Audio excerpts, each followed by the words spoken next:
we're gonna try to get started. We're a little bit late because other groups ran a bit late, and we're kind of missing one still, but we'll do what we can. My name is Amy Kwan. I'm a UCLA doctoral candidate and also a researcher at Hong Kong University of Science and Technology. So I'm the moderator. And first, we have Yumi, who's gonna do. She's from Arizona State University.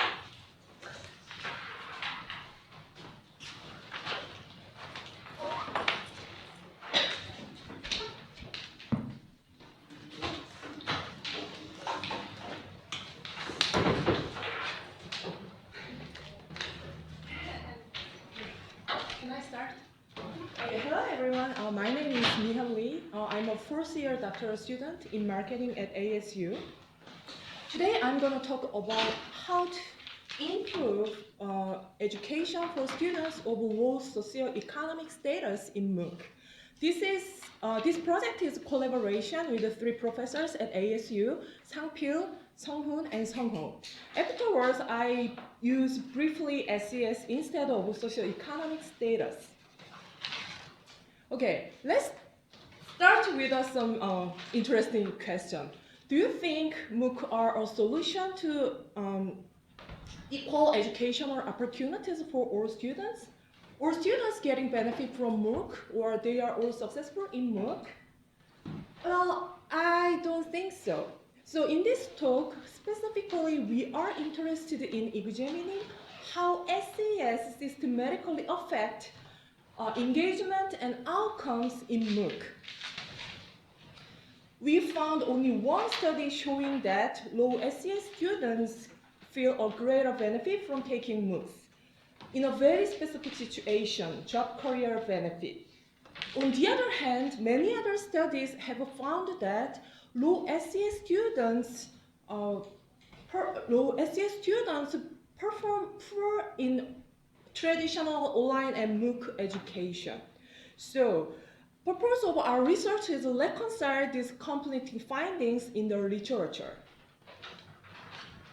So, we propose 2 innovation strategies, mandatory pre-commitment and mobile media. And we examine how effectively they improve education of low SES students in MOOC. Then why we choose these 2 innovations and how they work. Low SES students have lower self-control, leading to a poor performance in MOOC.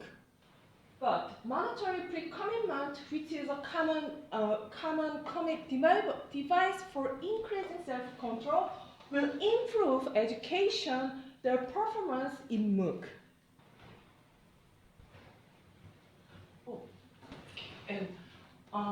And secondly, low SES students have time poverty problems because they don't have enough time to study, because they are usually spending a lot of time to work and commute. And mobile media, they are less limited to use in space-time, so they can be very effective for managing fragmented time use. So mobile media can enhance academic performance among low SES students in MOOC. So in summary, prior to our 2 innovations, mandatory pre-commitment, mobile media, the academic outcomes and engagement level of low SES students is very low. However, after our innovations, they will increase by a lot. Yeah, so we collected data on the course Western Civilization from ASU edX MOOC platform from October to December in 2015. So the data set includes individual level information about students' outcomes, engagement, and demographic profile.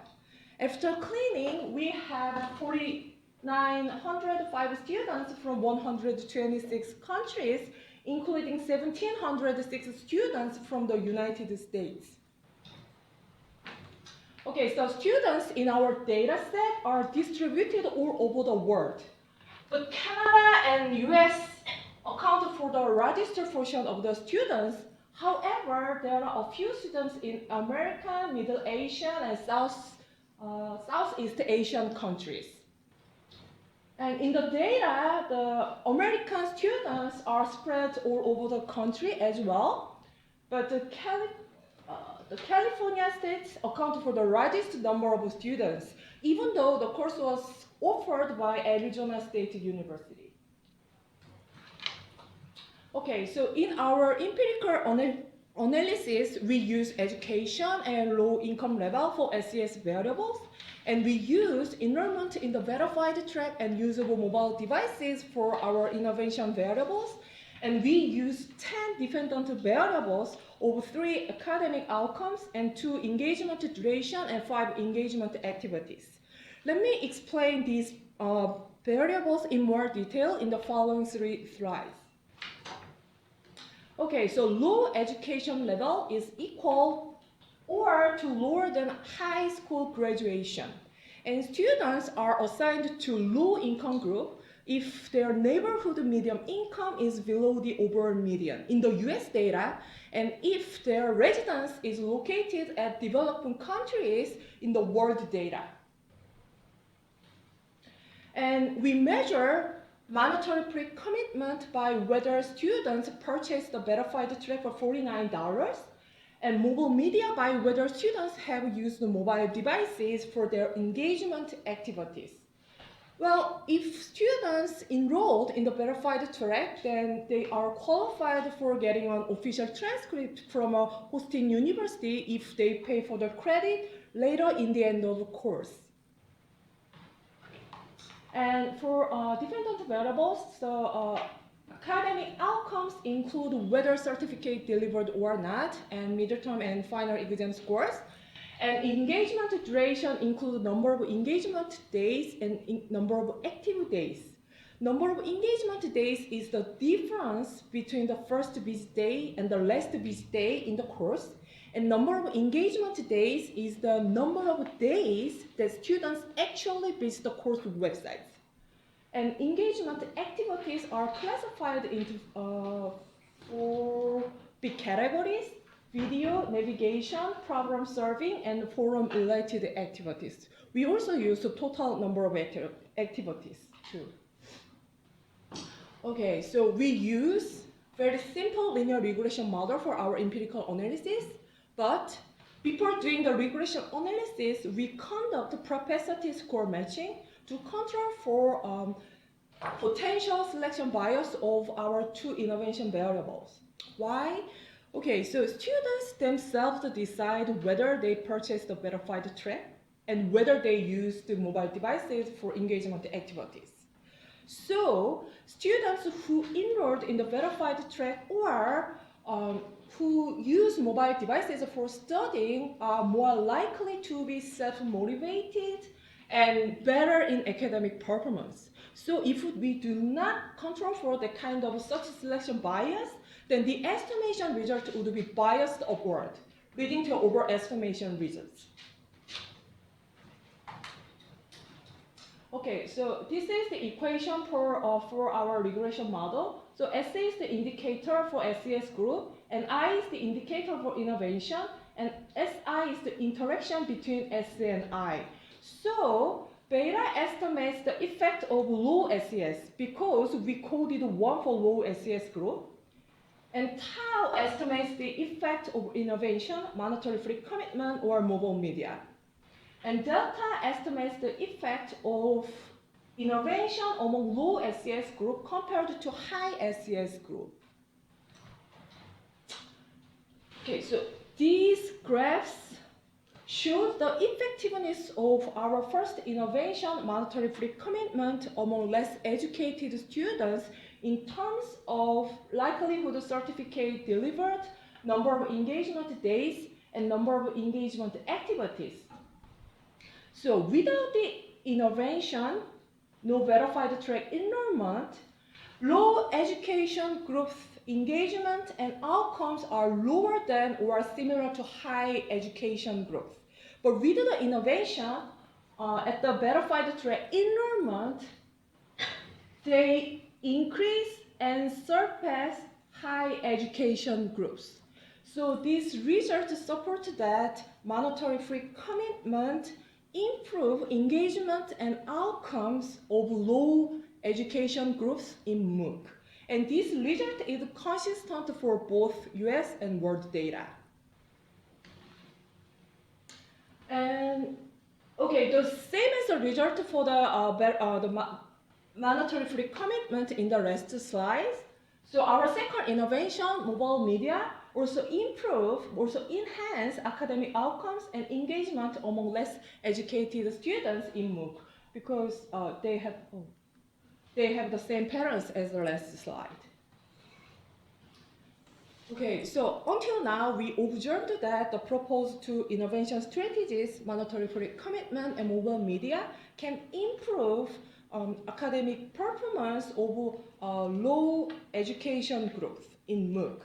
So the innovations can be effective for reducing the educational gaps in terms of SES in MOOC, but unfortunately, we couldn't find any significant effects of the two innovations among the low-income students. So, to obtain more accurate individual level SES measure and find causal relationship between SES and dependent variables, we will conduct a randomized field experiment on verified track fee exemption targeting to low SES students. We will conduct this experiment in joint work with ASU EdPlus, the edX MOOC platform at ASU. So in this experiment, we first ask students to complete very short SES survey. Then we randomly assign the students to one of treatment groups or the control group. Okay, so we use discount of verified track fee and restart of the course for treatment. And we have 4 treatment groups. So the first one is a full discount group. So in this group, students will get verified track fee exemption in full, $49. But in the conditional for discount group, the students will have a full discount. However, only if they are qualified for the verified certificate in the end of the course. And in the third group, called the restart, students should restart the course if they do not visit the course website during the first 2 weeks of the course. And the rest treatment group is a combination of full discount and restart groups. Okay, I'm really excited about this experiment. I look forward to its interesting result, and I hope to present the result next year in this conference again. So that's it for today. Thank you. So any questions or comments?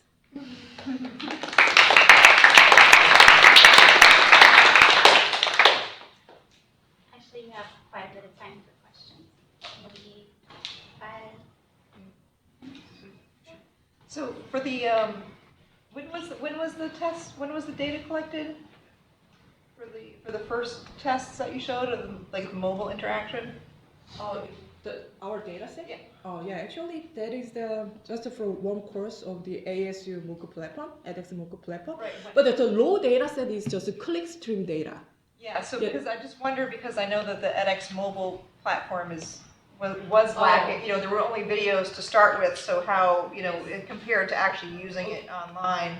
But I know they just rolled out assessments, so I wasn't sure how much interactivity there was on the edX platform. Okay, I see. So I explain more. Okay, so I clean the clickstream data set because each event, right, on clickstream data, I tracked the mobile devices, whether it is mobile or online. I see. Okay. Okay. So I recorded. So if students have used some mobile devices for their some events or activities, then I coded one for mobile device use. I see. Yeah, I did. Got it. Yeah. The students who were paying for the verified certificate, like they on their own were paying for it with their own money. This wasn't like a scholarship or sponsorship. Actually, I'm not sure, but actually, I think in usual they pay for their own. But I checked some edX the web page. There is some financial support for the students, so maybe both of them. So I don't know whether it happened in my data set yet. I will check. Yes. Hi. So implicit in your study is the idea that MOOCs can be beneficial to learners from low SES. Yes. So my question then is, does the discipline from which the course is impact the sort of effect that you're trying to measure?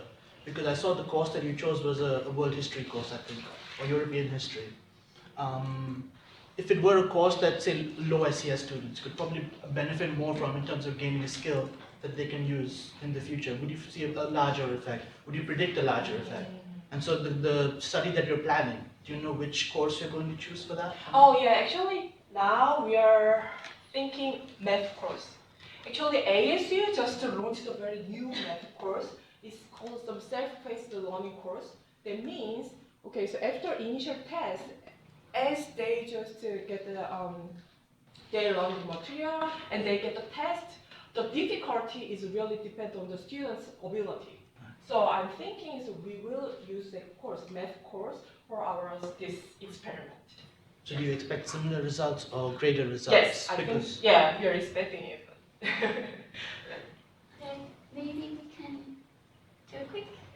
So when you're going to get them in the planned research for the future, you're going to actually support them financially to get the certificate.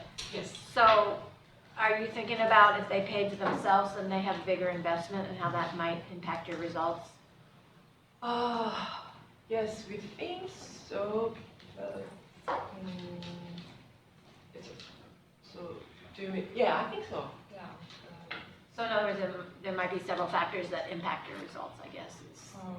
Okay, so actually we are planning the kind of experimentation to exclude the kinds of some compounding effects from the first study. But we are still working on some experimental design on the future design. So I will think about your comments on the planning of the experiments. Yes, thank you. Thank you. It's a nice presentation. Thank you. Are you the next? I'm the last speaker. Oh, next. Oh, I can go next as well. I don't mind. That was the last speaker. Yeah, she thought she was last, but then Okay. It doesn't matter. Sure. somebody. Or should I? Do you want me to? Sure. She's already. So polite. Saves me the task of not being the last of the day. Yeah.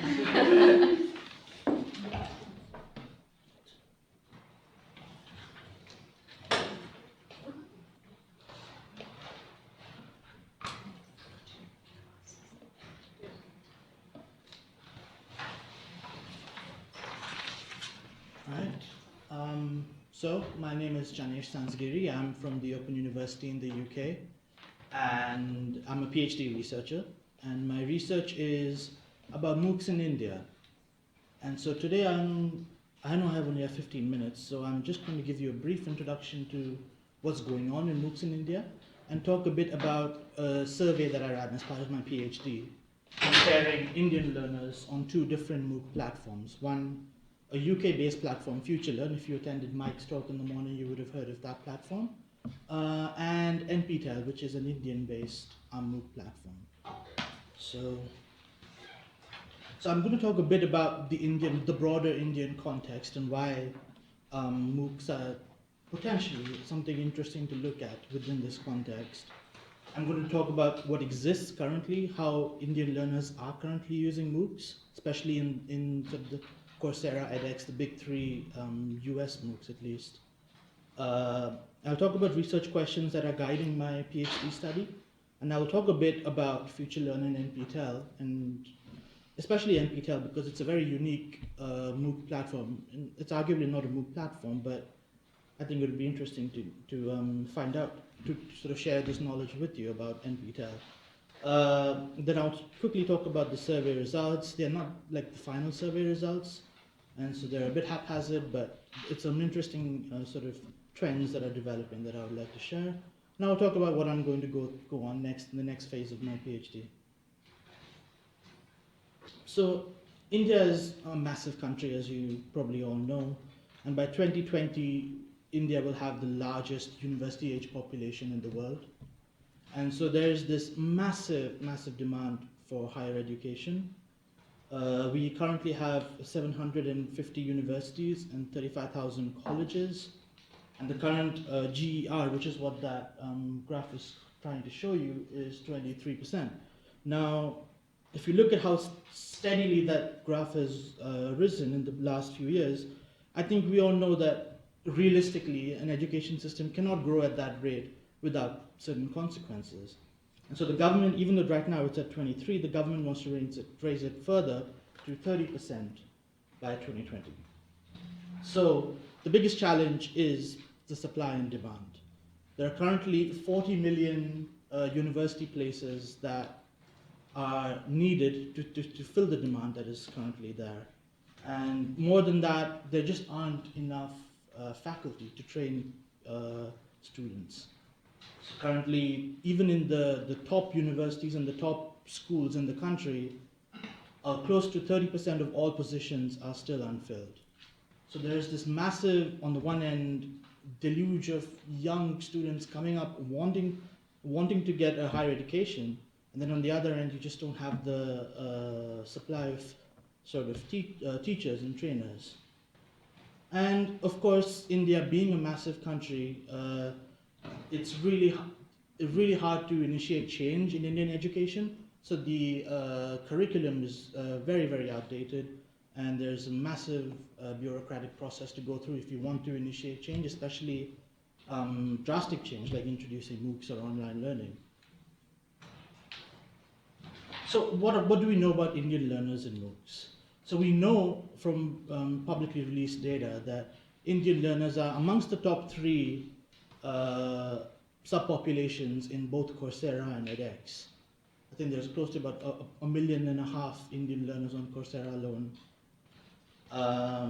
So there's a large amount of interest from Indian learners, and this in turn has sort of attracted significant investment from both venture capitalists as well as the MOOC platforms and universities themselves. So we had one India-based company invest 49 million in Coursera last year. Udacity is offering scholarships in partnership with an Indian NGO to Indian learners specifically. And both edX and Coursera have created partnerships with the top universities in the country to attract more learners to these platforms.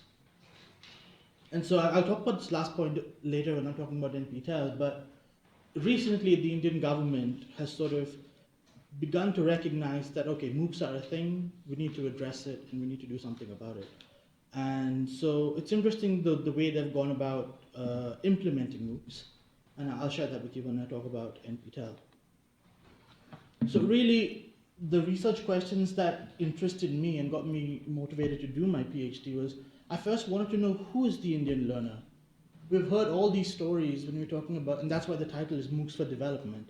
We've heard all these sort of profiles of learners from the developing world who take MOOCs and then suddenly, they land a job or they get into a university in the US or in the UK. And so I wanted to find out, well, to what extent is that true? Who are the Indian learners who take MOOCs? What are their motivations, right? Why are they taking these courses? Is it just for entertainment? Is it for moving up in life? And so what are the experiences as well of these learners? I wanted to see, because I know that there are MOOCs in India, and I know that there are Coursera, edX, and so on. I wanted to know whether there are any differences between these two groups. Are they the same type of learners is an Indian learner who would take an Indian MOOC the same as one who would take a MOOC on Coursera? And lastly, I'm more interested in the holistic picture. So what role can MOOCs play, if any, in the Indian context? So FutureLearn, Mike did a really good description of what FutureLearn is, but I'll quickly do my best to sort of explain the platform. It's a UK-based platform. It's sort of the de facto UK MOOC platform. It's got 99 university partners. And the focus on FutureLearn is on social learning. So they really emphasize the need to sort of use the discussion spaces and sort of form these connections. They're not as massive as Coursera and edX, so I believe they only have about 5 million enrollments in total, compared to some of the bigger platforms that's smaller. But they do have greater engagement in their courses. So Indian learners are not the second or third largest cohort on FutureLearn, so it's a bit different from the average MOOC platform. So they form about 3% of the total cohort, compared to about 10 to 15% in Coursera and edX. This image is just an image of what your sort of dashboard would look like as a student at the end of the course. And this is NPTEL. It's the National Program of Technology Enhanced Learning. So it started in 2003 as an open educational resource repository. It was based along the lines of the MIT OpenCourseWare project. And these were all delivered from the top universities in India, which are namely the IITs. I'm not sure if people here have heard of the IITs, but in India they are considered amongst the top of universities. If you think of any Indian in the US, in Silicon Valley or wherever, he's probably a graduate of these schools. So they're really high-end universities. And so in a way, it was quite a revolutionary thing that was done, that they put 922 courses of these top universities online in 2006, I believe, in video form, including all the assessment and everything else that comes with it. There was no actual course, it was just the content that was put up. It was similar to what MIT did many years earlier. And so this platform has been going on for a while. But since MOOCs came along, they started offering MOOCs as well. And to date, they've offered 225 courses, and this is kind of what the platform looks like. They've developed their own. They use, I think, Google Course Builder to deliver their courses. And recently, this is what the Indian government has recently announced, is 20% of degree credits can be taken through MOOCs offered on NPTEL. So if you're an undergrad in India and you wanted to learn from the top universities in the country, you could take up to 20% of your total credit through MOOCs. But these are MOOCs in name only, because the content is online. However, if you want to be graded, you have to actually go to a physical testing center and get graded for that. So there are sort of boundaries to which this can be considered a MOOC, but it's really encouraging these smaller universities that are suffering this massive quality problem that I was talking about in the previous section. It's given them, the students in these smaller universities, the chance to sort of catch up and experience learning from top universities. And so I distributed a survey to Indian learners at FutureLearn. So I'm from the Open University, that's where FutureLearn is from, and so I can easily get access to their learners. And same with NPTEL. So I've got about 365 responses from FutureLearn and 1467 from NPTEL. So from now on, the slides are just going to compare the sort of demographics and the motivations and experiences of the learners. I'll sort of walk you through them. There isn't much text. So here you go, demographics. There's a massive difference. It's clear to pretty much anyone, even without a statistical background. You can see, because NPTEL is so engrossed within the formal education system and with the government giving 20% credit, you've got your 18 to 25, basically university level students dominating these courses. There are a few, and in FutureLearn, this is the sort of graph you would tend to expect from any MOOC platform. Yes, young learners are the majority, but you have lifelong learners as well, in the 30s and 40s taking these courses. Again, these are survey results. They're not indicative of the whole, of course. They're just people who responded to the survey, but it's interesting nonetheless. Gender as well, it's pretty clear. NPTEL, if you were given this graph and you had to guess which discipline do NPTEL courses teach, it's basically STEM. Because these are engineering universities, the IITs, Institutes of Technology, and so therefore they're heavily male dominated. And even in FutureLearn, FutureLearn claims that they are the only MOOC platform with more female learners than males. But within their Indian cohort, even still there is a slight male dominance. Education level, again with NPTEL you would expect a large, because the question was what is the highest education level you have attained. So you have a lot of undergrads who basically have a high school diploma, who are the largest factor. Whereas if you look at FutureLearn, you have got your traditional, anyone who's read up on MOOC demographic literature, you know that these learners are mostly highly educated, they already have postgraduate degrees, they're more likely to be lifelong learners. There are quite a few with undergrads as well, but in short, these are not those who don't have access to learning. That's the point I'm trying to make. There's the disconnect between this notion that MOOCs are going to, provide learning to those who don't have access. But it's clear that at least in the Western MOOC platforms, the learners that you get from developing countries are likely most to be already educated. Employment, again, most of them in future learn are full-time employed. The NPTEL data is pretty self-explanatory. So what are the motivations of these learners? Now, it was interesting to me that the question was, do you believe that MOOCs are replacement for college or university education? So both on NPTEL and Future Learn, there was a large percentage who disagree with that statement. They still believe that a traditional education is superior to current MOOC. I'm sorry if the image is blurry, I just realized that. So the second one, I guess I could point to it. Is that how you do it? No, okay. Can you see that? Okay, that's easier. So I also asked them, do you take it for leisure or enjoyment? Interestingly enough, the NPTEL people who were, many of them you would consider doing these courses largely to sort of meet that 20% quota. It's easier to do an online course.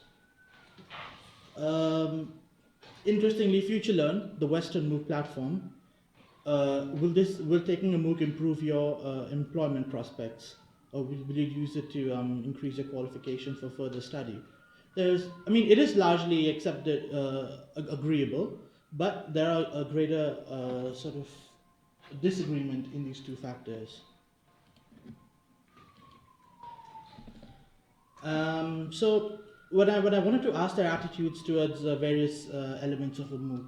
There were many things I had in my mind that might be of sort of importance to them, like, well, would they be interested in the videos being subtitled? But it seems for the most part they aren't. They don't mind the videos as they are. Being able to download the course content was considered pretty important. But interestingly, now this goes to if you were there for the first session on group work in MOOCs.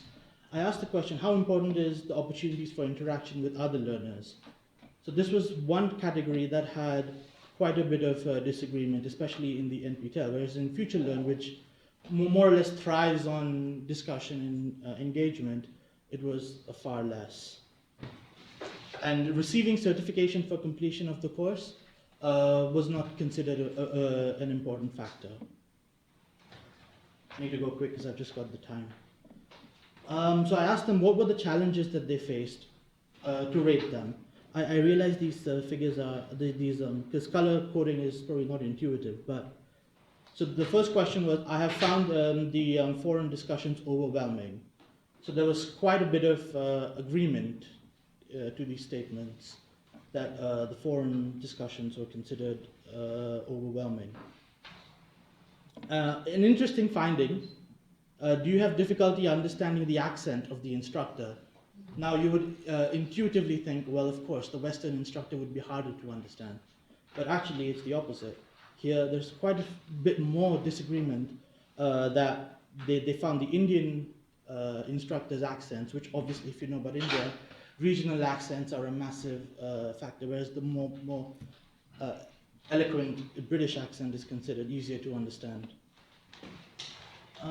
And of course, as you would imagine in any developing context, video buffering was a major factor, the last row there, on both platforms, almost 40% or 60% in some cases experience some form of video buffering. And so finally, the next steps is, so I have all this data, I have to still make a lot of sense of it, but I need to back it up with qualitative data. If you attended the session on the need for qualitative research in MOOCs, I think we know that just relying on this sort of clickstream data or survey data alone is not enough. We need to know the stories of these learners. What are their experiences? Can you actually measure an experience just by how much a person clicks a button? I don't think so. I think there's a need for more sort of in-depth analysis. And there's also a need to compare the Indian experience with those from other contexts, and that's really the next step of my PhD, and of course, I need to write that up. I just have a year left, so yes, I'm under strict deadlines. So if any questions, I'm here now or later if I run over time, I don't know. Okay. So first, maybe just All right, thank you. 2 to 3 minutes for now, and then at the end we'll do Sure. more questions. Anyone has questions? Yes. Do you know why they wanted to be able to download more often on NPTEL? I think that's largely because they are from smaller cities. So I haven't shown the actual, I've not plotted the data on a map, but NPTEL, the learners from NPTEL are usually from the tier 2 and the tier 3 cities, which are, they don't have as good access to internet. And so NPTEL, usually most of the learners, if you actually ask them, and I've started the interview process already, if you ask them, where do you learn? They will most likely say they've learned in their computer lab at their university. Because they don't have the access at home to actually take these courses. So I can imagine that's probably why that they would like to be able to download the materials and take it home with them. That's what I suspected, but I wondered. Yeah. Yeah, because also people sometimes want them so they can review, you know? Sure. But I wondered if because of the region it was about, internet. No, it's definitely, internet has come up a number of times as a major problem. Okay, additional questions can be at the end. Someone will be our last speaker. Okay, thank you.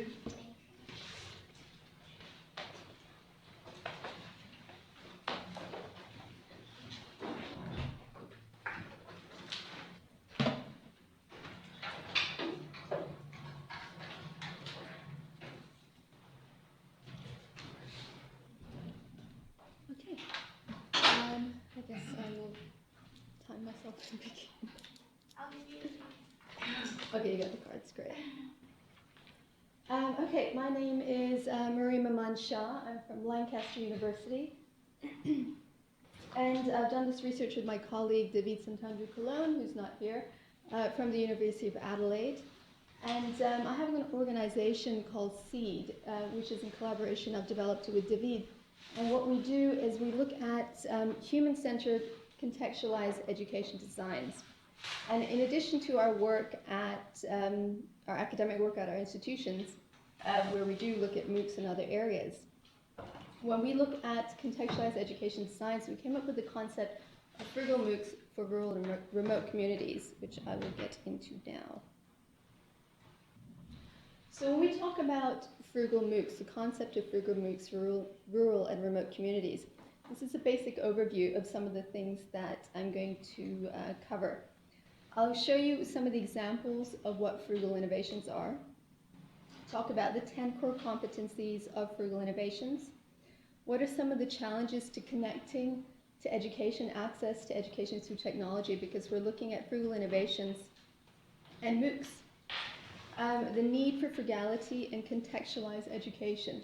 Context is something that I'm really going to be discussing over and over again. It will come up a lot because when we look at Frugal MOOCs, our concept of Frugal MOOCs, contextualized education, contextualizing the MOOCs to the needs of the learners is something that we really emphasize, and we think it's quite important.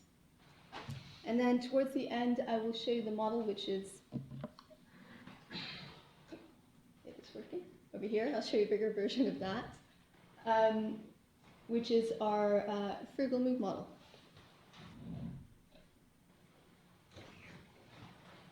So Frugal innovations, the concept of frugality in Frugal innovations has been around for quite some time.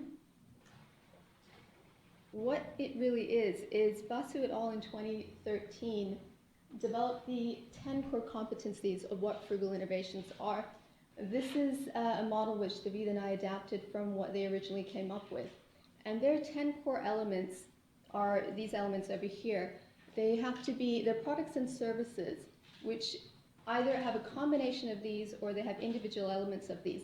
They're lightweight, they're affordable, they're mobile enabled, they have a high use of local resources, ruggedization because they're dealing with geographic limitations often, and allow for new distribution models. These are the main, again, 10 core competencies which are included when you look at frugal innovations. So what are some of the examples which I can show you of frugal innovations? This is a frugal innovation. It is a little fridge for rural India. Another example is the brick, which allows internet connection anywhere in the world. There is the free Wi-Fi project in South Africa, where anybody can go and use the Wi-Fi for whichever means they require, whether it be education, work, or anything else. And this is another great example. This is Google India partnering with Tata Trust in India, and what it does is it's a bike which enables internet. There are 12% of women in rural remote communities in India, only 12%, who actually know how to use the internet and who have access to the internet.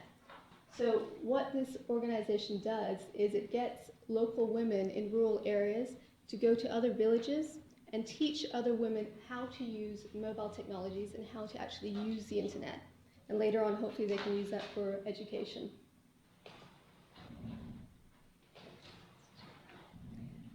So, having gone through some examples of the 10 core competencies and examples of frugal innovations, we started to think about, well, how can you implement frugality into education? What are some of the challenges connecting to education and access to education through technology? Again, because we're looking at MOOCs. What we found is that there is an increasing and unlimited need and demand for education, particularly now. There are 60 million refugees around the world, at least 30 million of which require education. Some of the challenges that they face, as well as other people in rural and remote areas, is that there is a limited supply and affordability for education, absolutely limited access because they're in geographic locations, which is limited technological infrastructures is a problem, limited inclusion, and contextualization. They have, as I'll show you as we move further down, courses taken from MOOCs here, which are great, and you try and implement them in a place such as Zatari refugee camp or in some rural areas in India are not sustainable. So these are some of the challenges that we identified. Some of the stats that we saw is that, for example, in 8 countries, more than 50% of young people between the ages of 20 to 24 have less than 2 years of schooling. And in 35 countries, more than 75% of adolescents have not completed lower secondary school. Many countries around the world also have not met Millennium Development Goals. And of course, education is related to poverty, particularly in low-income countries. The UN General Assembly recently, in one of their statements released in June, has said that the internet facilitates and promotes the right to education. So online education is actually incredibly important. Access to the internet is incredibly important, particularly for refugees. However, there are 3.9 billion people which are still offline, and internet and bandwidth is unequally distributed around the world.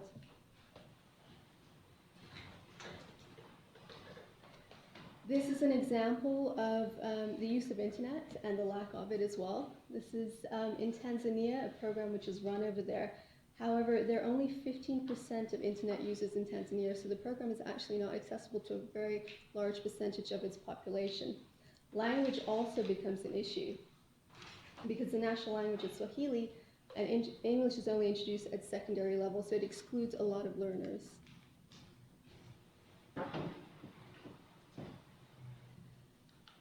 So we have looked at the concept of frugality and frugal innovations, some of the products and services which are used, which use frugal innovations. When we look at MOOCs, we wanted to identify, well, are they really inclusive and are they contextualized?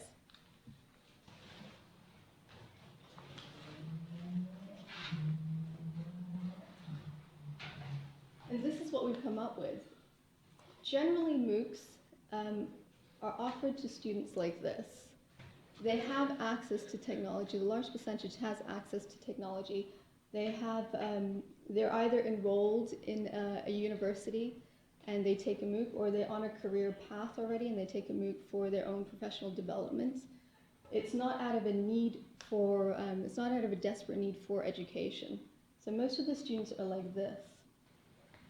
But when we talk about contextualized education and contextualized MOOCs, this is something that we need to look at. This is an example of students engaged in a MOOC in India. This is a rural part of India. And the context and the environment and the infrastructure which they have is vastly different from the previous image that I just showed you.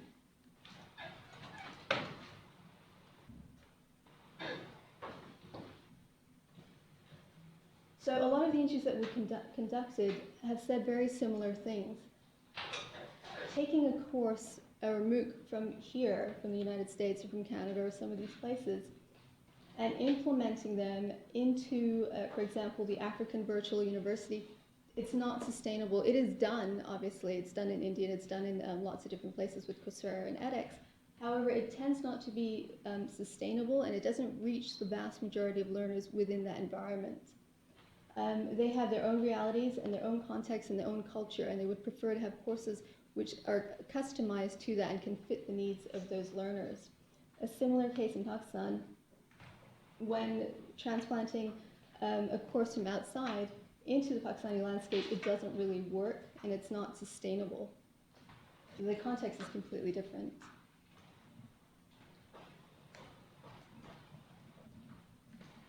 Language is definitely an issue when it comes to inclusion in MOOCs as well. A large percentage of the global population does not have access to education in a language that they understand or speak.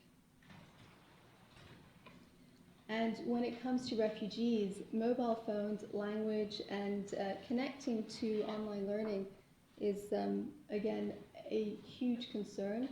And that's something that we look at when we develop the model for Frugal MOOCs. This is the Zatari refugee camp in Jordan, where there are approximately close to 80,000 people who live there. And their access, as you can see, their access to technological infrastructure, schools, is not like the image that I showed you previously of learners that are engaged in MOOCs. There are some learners that, these are students, the image is actually different here, who are actually using computers, but tablets and other means are not really accessible to them. However, mobile phones is something that we need to look at, and that's part of the frugality which is involved in the MOOCs.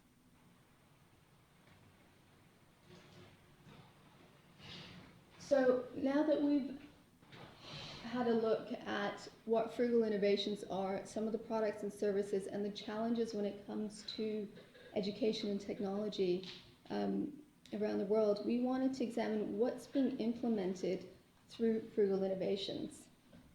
And when we did that, we looked again at the 10 core competencies of frugal innovations, and we asked the question to ourselves, do they address a human-centered educational designs in remote areas?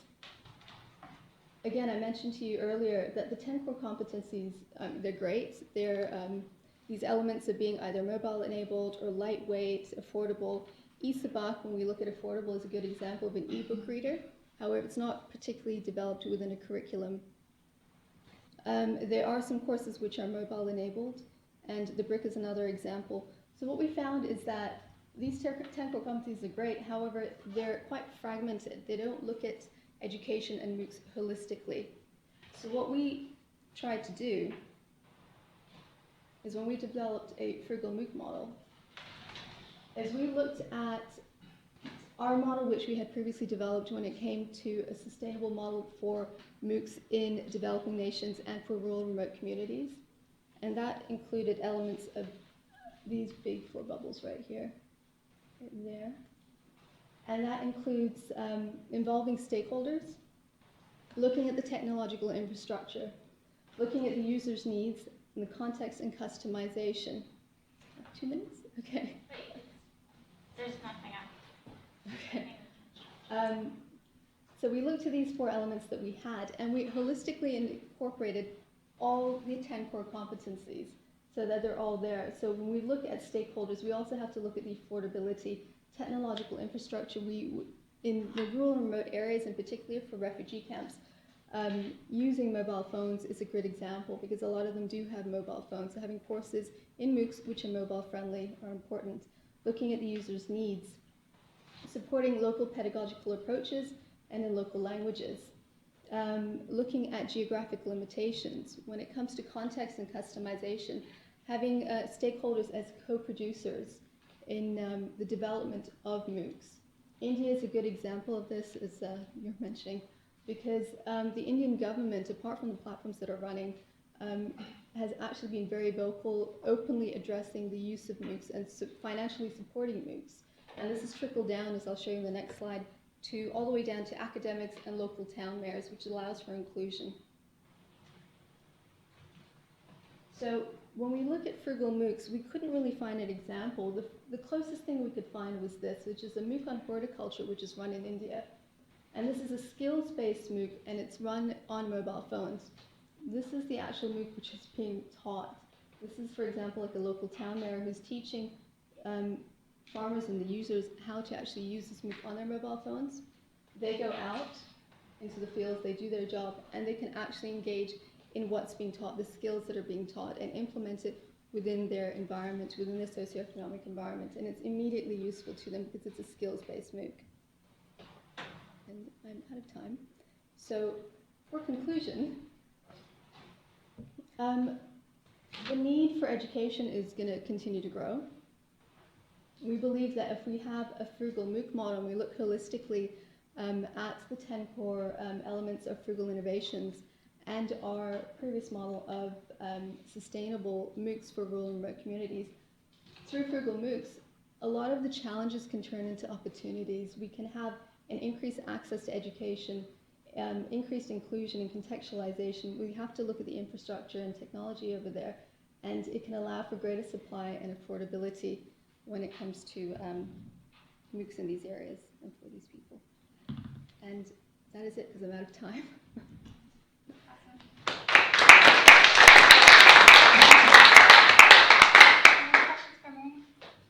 Any questions? Yeah. Do you think it's possible to create a universally contextualized MOOC, or do you think that it always has to be based on individual communities? I think you can take a model and adjust it, but I think there's no framework out there. That's why we've developed this particular model, because there is no framework. You look at either you look at the curriculum or you look at the institution, but there's no actual framework looking at socioeconomic environment, looking at the learner's needs, looking at their conditions, looking at the skills that they actually require within their community.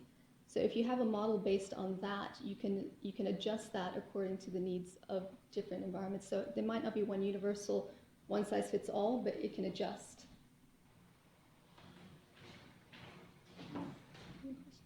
And if anyone has questions for any of the panelists, can do them.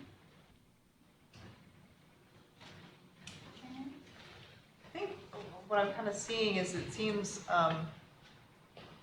that it really comes down to like obviously what do the learners need versus what are we making, so, and one of the things, so I'm working at MIT, and so a lot of our courses, we have niche courses, it's like cellular solids. I mean, I don't think anybody's going to want to take that or need it, so there isn't, there's, I guess it's not really a question, it's just an observation of like, how would I take this information back to MIT and say like, oh, we need to contextualize our MOOCs so that they can be, they're like, well, who in a field wants to know about cellular solids? Like, how useful would they find that? And so I think that part of it is also identifying what is pertinent to people. So if you have in India that it's like, it's coming from ITT, and it seems like probably one of the reasons why you have so many people going there is because the Indian government will take it as credit, right? So that's a huge incentive versus they're not going to give credit for taking, some other MOOC that just may or may not have something to do, even if it has something to do with it, they don't know what the quality is, or, so there's just all these different kind of pieces to it that it seems almost like so far away to try to make something scalable that people could make. That's true, but the actual MOOC that I showed you on horticulture is actually developed by IIT in India. Mhm. So there are some institutions that actually take that chance to see Oh, yeah. if it is possible and how far they can run with that. Because they are looking at, I think they're looking at it from a social perspective as well. Right. And the needs, I mean, they're going to be the largest population in the world pretty soon. And that's not going to, I think the needs of education there is not going to stay within India, that's going to expand and have an effect globally. Yeah, I always wondered, you know, even sometimes like some of our learners are like, you know, your course is too hard. I'm like, it's an MIT course, you know, it's a graduate level MIT course, like there's not really much we can do, then it's not that course anymore. And then, which I agree that there should be some sort of effort, and I guess that's part of what open education is, right? It's to try to figure out like how do you take all this wonderful content and everything and make it so it's useful for these different types of people. And I guess like I don't know how it gets there. Can I just say, there definitely is a market for that niche course that you described. Yeah. So you might have millions of learners around the world, including from India, who would take that course, but they just may not be the people in the refugee camp. Right. So there's a burgeoning upper middle class that needs these courses. They're the ones who are taking these Western MOOCs. Yeah. So if there's a idea that you need to develop courses for sort of people in refugee camps or from rural areas, then that's probably better handled by sort of more frugal means or by Right. more contextualized means. But there's still a massive demand Yeah. within the formal system, within the middle class and the urban areas for these courses. So there are different audiences. Yeah, and I think also because you know there was one, and I'll stop talking after this one last point. There was a professor who, you know, he teaches this course. It's like, and I can't, it has something to do with signal time theory or something. He only teaches it every other year, and in his course, at MIT, he only gets about 6 students every other year. And so he did a MOOC, and by MOOC standards, it was like very, you know, maybe 100 people finished it, and he was so excited because he was like, you know, it's like him and like 3 other people can actually teach this course. So I think there's also that flavor of that knowledge that's living somewhere that you can't get to. And even if you have to meet it halfway, like at least now it's a little bit more available. So maybe that's also a benefit. I think what you're saying is really important, but I also think that there has to be an interplay between rigorous educational requirements and what's needed in all kinds of areas, because you don't know who's in this refugee camps. And it's amazing. I've had students who just completely surprised me and surprised themselves. People, you know, just changed because of something they studied and were exposed to. So I think this is really vital for us, and I think that the lessons that we can learn from what you're talking about are lessons. We have to somehow bring these 2 different ends together. That professor who has, you know, a course every other year probably would like to get his ideas across, but doesn't know how to popularize. Whereas there are a lot of, you know, MIT or Harvard professors who are great at popularizing, people who give TED Talks. And I think, you know, we're at the beginning of really the MOOCs are a revolution, and this should be part of it, and this will help to pull us into kind of a reality. Yeah, I just have a quick comment. I'm helping develop a course, and it's actually just started, that has enrolled refugees from 3 different camps in Kenya and in Jordan. And we're so excited about it, to offer this course for students who wouldn't have access. But the issues we're running up against, I mean, one of the first requests we got was for chairs. You know, that's because it's so hot to sit inside the camper wagon that they have as their learning hub, that they just want chairs so they can be outside. You have to have partners on the ground. Like, it's just, there's a lot that has to go with offering these courses to refugee populations. And I think idea of frugality is really important because the course I'm supporting is like the opposite of that. It's a very text-heavy history course. And I'm thinking about these learners, they're not native speakers. We've translated the lectures to Arabic, but still, man, I'm not a native speaker of English, but I'm doing okay, and I would have trouble. So, you know, like, I think we're just now starting, and we have a lot to figure out about how to do this, and to do it right, and to offer the courses they need. Exactly. Yeah, I also just adding to what you said about education for refugees, especially in Jordan. Like when we're thinking about doing MOOCs for refugees, the very first questions that we have in mind, and that's even before going into the logistics of connectivity and so, is that do they, like, refugees really want to learn skills just to enhance, or they want opportunities? And at the end of the day, they want to take a MOOC or a course and get some sort of certificate, then get hired. Like, also the need is very different, and if it needs partners, it also needs, like, the partnering idea needs to be from the top first, where, like, this is credit for you, you can actually go get a job from this, and then you go, like, to the ground where you need chairs and you need internet and all of that. Just adding on what you said.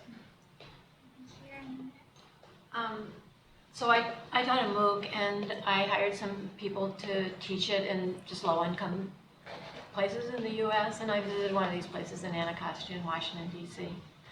And I guess the basic lesson I learned was that the person who had hired to teach it, who was from that community, basically she just taught it.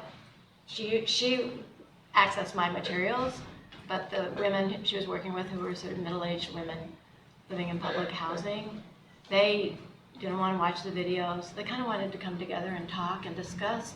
So when I went, they were actually discussing the ideas in the MOOC in their own sort of words and applying it to their lives. But they weren't. So anyways, I guess what I'm saying is another model is to just teach to the people who have the capacity, and then let them take the materials and share them in whatever way, which may not involve technology. Does that make sense? Because of the technology access and how people like to learn, etc. Yeah, I just wanted to follow up. So my experience with this kind of community was working with a MOOC that went out into the world to talk about architecture, sustainable architecture for disasters and migrant populations, and we create temporary housing that was also sustainable, and teaching people how to do that. And it got picked up from some local people who were working in a disaster area, in a flood area, and they were architects, so they started to base what they were doing on this MOOC.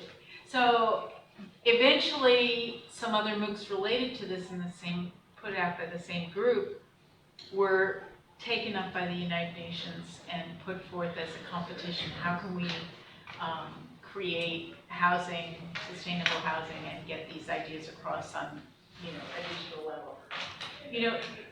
There are lots of ways that we can approach this, and I think what you're talking about, the concept of what you're talking about, that we need partners on the ground, and we need to figure out what it costs people to learn, how much of a sacrifice it is to have to learn, is really important to have at a conference like this. So I'm really glad to hear all of you.